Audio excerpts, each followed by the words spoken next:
வணக்கம் மக்களை, சற்றுமுன் கிடைத்த தகவல் ஒன்றை பார்க்க போகிறோம். 20 தொகுதியிலும் திமுகவுக்கு தேர்தலில் நடக்கும் பின்னடைவு திடீர் தகவல். இந்த ஒரு தகவலை பற்றி தான் நாம் பார்க்க போகிறோம். தகவலை பார்ப்பதற்கு முன்னதாக நீங்கள் நம்மளுடைய சேனலுக்கு புதிய பார்வையாளர்களாக இருந்தீர்கள் என்றால் மறக்காமல் நம்மளுடைய சேனலை சப்ஸ்கிரைப் செய்து வைத்துக் கொள்ளுங்கள். மக்களே, பெரும் விதத்தில் இருக்கக்கூடிய திராவிட முன்னேற்ற கழகம் என்னதான் 2021 பெரும்பாரியாக ஒரு ஆட்சியை பிடித்திருந்தாலும் அடுத்த கட்டமாக இருக்கக்கூடிய 2024 பெரும் சிக்கலாக அமைந்துவிடும் அப்படின்றத பேசப்பட்டு கொண்டிருக்கிறது. 2024 முன்னாடி போகிறதுக்கு முன்னாடி 2024 ஒன்று இருக்குது. 6க்கு முன்னாடி 24 தேர்தல் இருக்கிறது. அதாவது நாடாளுமன்ற தேர்தல் நடந்து முடிந்தது. ஆனால் தேர்தல் முடிவுகள் இன்னும் வெளியிடப்படவில்லை. ஜூன் 4ஆம் தேதி.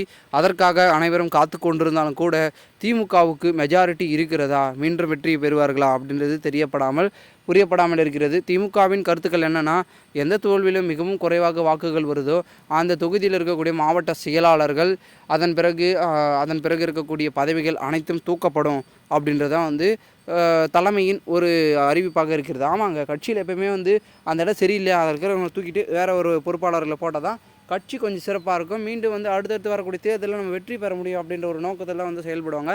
அதில் பெரிய பெரிய அமைச்சர்களின் பெயர்கள்லாம் இடம்பெற்றிருப்பதாகவும் கூறப்படுகிறது.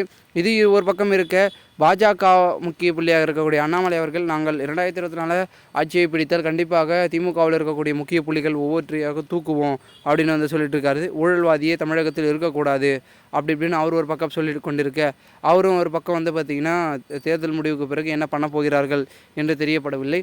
மேலும் தற்சமயம் வரைக்கும் 2026 திமுக பெரும்பான்மையுடன் மீண்டும் வெற்றியை அமைக்குமா, இல்லை எதிர்க்கட்சியாக மாறுமா, இல்லை 3வது இடத்துக்கு திராவிட முன்னேற்ற கழகம் தள்ளப்படுமா அப்படின்ற பேச்சுக்கள் தான் அதிகமாக இருக்குது. ஏன்னா இந்த 24 தேர்தல் முடிஞ்சதுக்கப்புறம் ஒரே வருடம் தாங்க.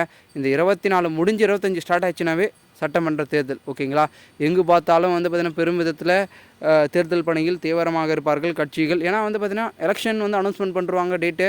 அதுக்கப்புறம் எந்த தொகுதியை நம்ம எப்படி கைப்பற்றுறது, மீண்டும் ஆட்சியை பிடித்தால்தான் நமக்கு பார்த்திங்கன்னா பெரும்பான்மை கிடைக்கும் அப்படின்ற ஒரு உறுதித்தன்மையில் திராவிட முன்னேற்ற கழகம் இருந்து செயல்பட்டு கொண்டிருப்பதாகவும் கூறப்படுகிறது. பொறுத்திருந்து பார்க்கலாம் என்ன நடக்குது என்பதை. மேலும் இது போன்று நீங்கள் அரசியல் சார்ந்த நிகழ்வுகளை தெரிந்து கொள்ள சேனலை சப்ஸ்கிரைப் பண்ணுங்கள். நன்றி, வணக்கம்.